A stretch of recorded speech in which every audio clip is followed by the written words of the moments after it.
has Dhruv Rathi disrupted 2024 Indian election results? क्या हो गया नरेंद्र मोदी को? क्या हो गया नरेंद्र मोदी के मैजिक को? क्या हो जाएगा अब बीजेपी का कि उसके पास क्लियर मेजॉरिटी नहीं है? क्या इस बार के इंडियन इलेक्शन रिजल्ट्स बहुत ही अनप्रेडिक्टेबल आए हैं? भले ही बीजेपी खेमे में जश्न मनाया जा रहा हो, एनडीए बहुमत के आंकड़े को छू रही हो, लेकिन अपने दम पर बीजेपी बहुमत जुटाने में पिछड़ गई। 400 पार होना तो दूर, 300 तक पहुंचने में ही हाफ गई। क्यों ट्विटर पे आपको ये ट्रेंड देखने को मिल रहा है कि अयोध्या गद्दार है? अयोध्या में बीजेपी की इस हार से बौखला गए हैं बॉलीवुड के फेमस सिंगर सोनू निगम। सोनू निगम ने इस ट्वीट में लिखा, जिस सरकार ने पूरे अयोध्या को चमका दिया, उस पार्टी को अयोध्या जिस सीट पर संघर्ष करना पड़ रहा है। क्यों social media rappers Dhruv Rathee के ऊपर रैप रिलीज कर रहे हैं जहां पे वो अपना सपोर्ट व्यक्त कर रहे हैं? इतिहास में लिखा जाएगा, एक जर्मन शेपर्ड बहुत से गीदड़ों पर भारी पड़ गया था। 10 साल बाद क्यों एक चेंज देखने को मिला है इंडिया की पॉलिटिक्स में? क्यों सब कह रहे हैं कि डेमोक्रेसी वापस आ गया है? आइए जानते हैं ये पूरा एनालिसिस आज के इस वीडियो में। एक जर्मन शेपर्ड भारी पड़ गया था, भारी पड़ गया था। 22 फरवरी 2024 ध्रुव राठी अपने चैनल में एक वीडियो अपलोड करते हैं, is India becoming a dictatorship.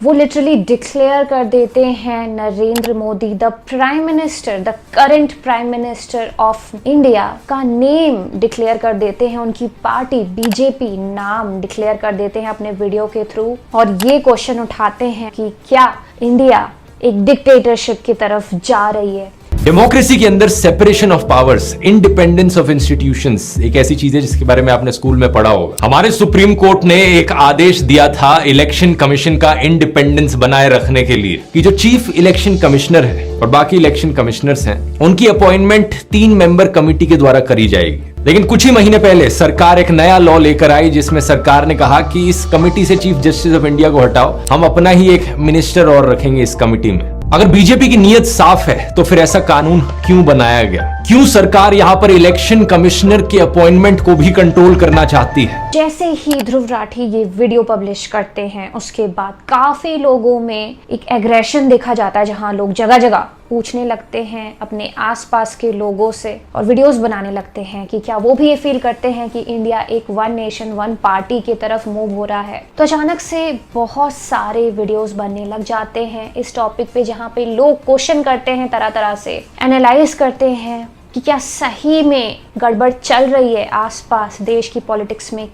वैसे तो पता पहले भी था लोगों को कि इलेक्शंस आने वाले हैं इस बार 2024 के, लेकिन पहले लोग ये प्रेडिक्ट कर चुके थे कि इस बार ये बिल्कुल 100% श्योर है कि बीजेपी ही जीतेगी। बीजेपी के काफ़ी सारे लीडर्स ने ये डिक्लेयर भी कर दिया था कि इस बार बीजेपी 400 पार जाएगी। मतलब इतना ओवर कॉन्फिडेंस था पूरे एटीट्यूड में, माहौल में, सब लोगों को पता ही था कि हाँ कौन जीतने वाला है।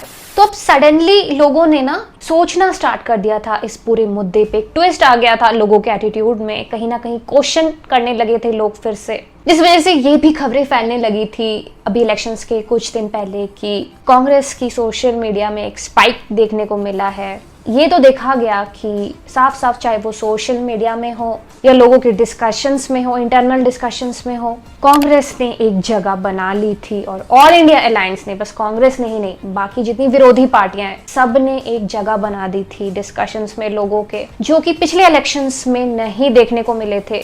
जो पॉलिटिकल पार्टीज है, जो लोकल लेवल में पॉलिटिकल पार्टीज है, उन्होंने भी अपने कैंपेन्स में जो फिर आम जनता है, लोकल लोग हैं, उनको टारगेट करना शुरू किया और उस तरीके से अपना कैंपेन किया पूरा, जिसका नतीजा ये हुआ कि इस बार के इलेक्शन रिजल्ट्स चौंकाने वाले रहे, अनप्रेडिक्टेबल रहे। ये देखा गया कि जो अर्बन पब्लिक है वो थे ज्यादातर बीजेपी के वोटर्स इस बार, लेकिन जो रूरल इंडिया है, जो रूरल वोटर्स है, ये देखा गया कि उन्होंने ज्यादातर अपनी लोकल पार्टीज को वोट दिया। A clear urban-rural divide has emerged. A large chunk of rural votes went in favor of the India bloc, that is the alliance of the opposition parties. जहां बीजेपी ने 400 पार जाने का declaration दिया था, वहां नरेंद्र मोदी के एनडीए को 292 सीट्स ही मिली इस बार, और अनप्रेडिक्टेबली इंडिया अलायंस को 232 सीट्स मिली और उसमें भी जो एनडीए है उसमें ऐसा नहीं है कि पूरी तरीके से बीजेपी है जिसको की सारी सीट्स मिली है, नहीं। टीडीपी और भी वो पार्टीज है जिन्होंने अपने लोकल एरिया से सीट्स विन की।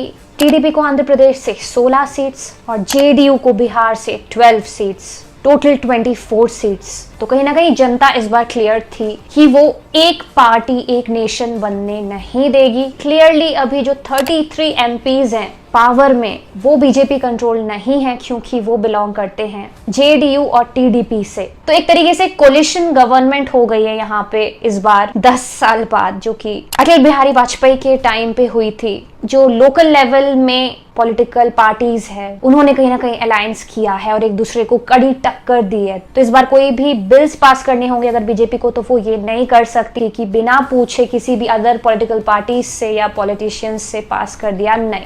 जेडीयू और टीडीपी के एमपी से भी उनको पूछना पड़ेगा किसी भी बिल को पास करने से पहले। तो एक तरीके से कोलिशन गवर्नमेंट अब बन जाएगी। तो बेसिकली डेमोक्रेसी की यहाँ पे एक तरीके से जीत हुई है इस इलेक्शन में, ये आप कह सकते हो। सारी पॉलिटिकल पार्टीज खुश हैं, सेटिस्फाइड है, बीजेपी भी खुश है क्योंकि वो जीत गई है obviously. Third time Narendra Modi prime minister बनने जा रहे हैं इंडिया के, जो कि इससे पहले बस जवाहरलाल नेहरू के लिए ही पॉसिबल था। 3 बार वो प्राइम मिनिस्टर बने थे इंडिया के। इनफैक्ट अभी recently rapper Bob B Randhawa ने एक डेडिकेटेड रैप सॉन्ग बनाया है ध्रुव राठी के लिए, जहां पे वो थैंक यू देते हैं ध्रुव राठी को, बेसिकली अप्रिशिएट करते हैं उनके एफर्ट्स के लिए कि उन्होंने वो डिक्टेटरशिप वाली वीडियो सीरीज पूरी बनाई। ये अपनी दुकानें चलाना चाहते हैं जो 2020 से बंद पड़ी हैं।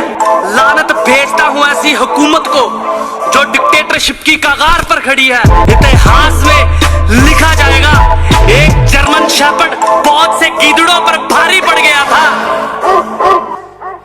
बॉब बी रंधावा एक पंजाबी सिंगर है जो कि सिद्धू मूसेवाला के फैन है, एडमायरर है। और अभी क्योंकि रिसेंटली राहुल गांधी सिद्धू मूसेवाला के फादर से मिले थे तो क्लियरली जो भी वहां की पब्लिक थी वो खुश थी इस बात से, जो कि देखने को भी मिला। इस बार पंजाब से 0 सीट्स जीते हैं बीजेपी ने, ऑब्वियसली क्योंकि फार्मर प्रोटेस्ट और ये सब चीजें भी हुई थी, वहां के लोगों का एक एग्रेशन था। तो कहीं ना कहीं पंजाब से एक भी सीट नहीं जीत पाई बीजेपी क्लियरली। महाराष्ट्र में भी जो उद्धव ठाकरे की शिवसेना थी वो मेजोरिटी में, उन्होंने ज्यादा सीट्स जीते हैं। एकनाथ शिंदे की जो शिवसेना अलायंस थी वो हार जाती है। Similar results Andhra Pradesh, waste Bengal, Karnataka, Kerala, Haryana और यूपी में भी देखने को मिलते हैं। मतलब यूपी जहां पे राम मंदिर की एस्टैब्लिशमेंट हुई है अभी रिसेंटली इसी साल, वहां भी जीत नहीं पाती है बीजेपी और ये बहुत शॉकिंग रहता है लोगों के लिए। स्मृति ईरानी अमेठी लूज कर जाती है और राहुल गांधी की कांग्रेस के थ्रू जीत होती है अमेठी में।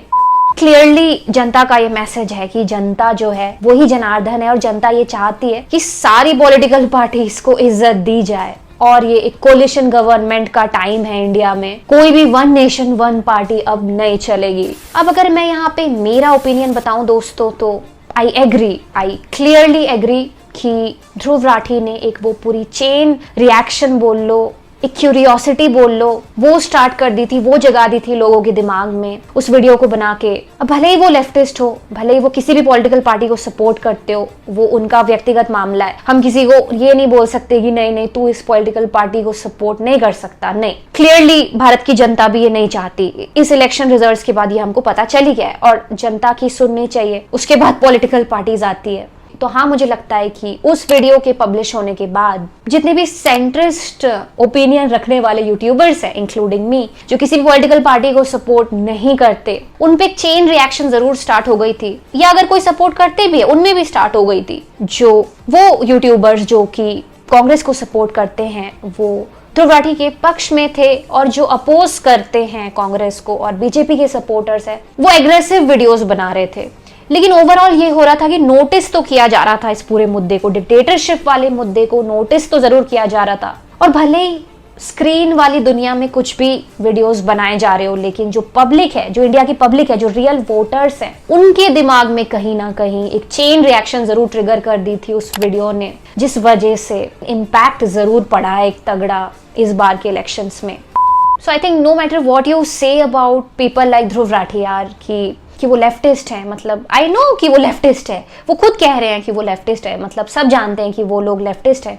और वो ही नहीं, जो 232 सीट्स जीती हैं इंडिया अलायंस ने, वो जो पूरी जनता है, मतलब ऑलमोस्ट आधी जो जनता है पूरे देश की, वो भी फिर लेफ्टिस्ट हुई ना। तो आप ये नहीं देख सकते यार कि कौन लेफ्टिस्ट है कौन राइटिस्ट है। I know they are leftist, but at least he stood up when animal movie got released. जब एनिमल मूवी रिलीज हुई तब एटलीस्ट उन्होंने वीडियो तो बनाई थी यार। मतलब बॉलीवुड ने घटिया फिल्में तो बहुत बनाई हैं, लेकिन ये एनिमल फिल्म बड़ी खास है। मेरा मानना है कि ये एक ऐसा क्रिंज फेस्ट है जो हमारे समाज के लिए कैंसर है। एटलीस्ट बात तो की थी उन्होंने, unlike the rightist influencers like पिपॉय फॉर एग्जाम्पल, जिन्होंने क्लियरली ये बोला था कि एक मूवी को मूवी की तरह लो, एंटरटेनमेंट की तरह लो, इतना सीरियस लेने की क्या जरूरत है। मुझे लगता है कहीं ना कहीं इट्स वेरी वेरी इंपॉर्टेंट कि अगर कोई लड़की छोटे कपड़े पहन रही है तो आप उसको अगर ईव टीजिंग कर रहे हो तो आपको क्रिटिसाइज करना चाहिए, ना कि उस लड़की को जो छोटे कपड़े पहन रही है, बिकॉज उसकी वो राइट है, उसका वो फ्रीडम है, freedom of wearing a particular cloth. ऐसी जो बंदा है जो आर्ट फॉर्म बना रहा है या जो पेंटिंग बना रहा है, जो फिल्म बना रहा है, उसका एक आर्ट फॉर्म है, वो एक कहानी सुनाना चाहता है, एक फिक्शन मूवी है, फिक्शन नॉवेल्स होते हैं, एडल्ट नॉवेल्स होते हैं। अब आप बोलो कि एडल्ट नॉवेल्स क्यों है, वो तो संसार में गंदगी मचा रहे हैं। You can be extreme but you have to be practical at the same point of time, right. और सपोर्ट किया था एक तरीके से डायरेक्शन को मूवी की, वो भी क्रिस्टोफर नोलन के साथ कंपेयर करते हुए जिन्होंने इंटरस्टेलर बनाई है। But I would not say कि वो फिल्म मेकर अच्छा फिल्म मेकर नहीं है। In fact some of the best film makers like Steven Spielberg, James Cameron and Christopher Nolan all have made movies which are at times gore and violent, but at the same point of time they're giving you a cinematic experience for which people go and enjoy that experience on cinema halls. But clearly लोगों को ये नहीं चाहिए, क्योंकि लोग जो हैं खुश हैं इंडिया के मिलजुल के रहने में, अपोजिशन के साथ रहने में भी इंडिया खुश है। और यही आई थिंक इंटरेस्टिंग बनाता है इंडिया की पॉलिटिक्स को कि अपोजिशन के साथ मिलजुल के पूरी पॉलिटिक्स होती है, पूरा ड्रामा होता है। एक पॉलिटिकल पार्टी कभी भी डोमिनेट कर ही नहीं पाई इंडिया को, क्योंकि इंडिया के लोग ऐसे हैं यार। तो मेरी तरफ से तो यही हैशटैग है यार कि सबका साथ सबका विकास, सब एक साथ रहें, खुश रहें, सबके ओपिनियन सुने जाने चाहिए। Hashtag democracy is back. और क्योंकि ये एक स्पिरिचुअल चैनल भी है, मैं स्पिरिचुअल वीडियोस भी बनाती हूँ और मुझे पता है कि काफी सारे स्पिरिचुअल सीकर्स हैं भगवत गीता के, उपनिषद्स के, जो कि जुड़े हुए हैं मेरे चैनल में, तो वो समझेंगे मेरी इस बात को जो मैं अब कहने वाली हूँ। तो मुझे तो यही लगता है कि यार सत्यमेव जयते, मतलब सत्य की ही जीत होती है कहीं ना कहीं। कोई भी जीते, इंसान से फर्क नहीं पड़ता। अगर आप ओवरऑल संसार में देखेंगे, ओवरऑल वेव देखेंगे संसार में जो डोमिनेट कर रही है, जो लगातार जीत रही है, आगे बढ़ रही है, वो हमेशा सत्य की ही होती है। भले इमीडिएट नहीं होती, टाइम लगता है उसको, लेकिन होती जरूर है। और जब भी बात बिगड़ने की सिचुएशन आ जाती है ना कि यार चीजें इतनी खराब हो गई कि अब तो बस खराब ही हो गई, तभी कुछ सडनली ऐसा होता है कि कृष्ण की गीता की ये वाली लाइन जो है वो याद आ जाती है, जहां श्री कृष्ण कहते हैं कि यदा यदा हि धर्मस्य ग्लानिर्भवति भारत। अर्जुन, जब जब धर्म की हानि होगी मैं आऊंगा, कृष्णत्व आएगा और लोगों की रक्षा करेगा।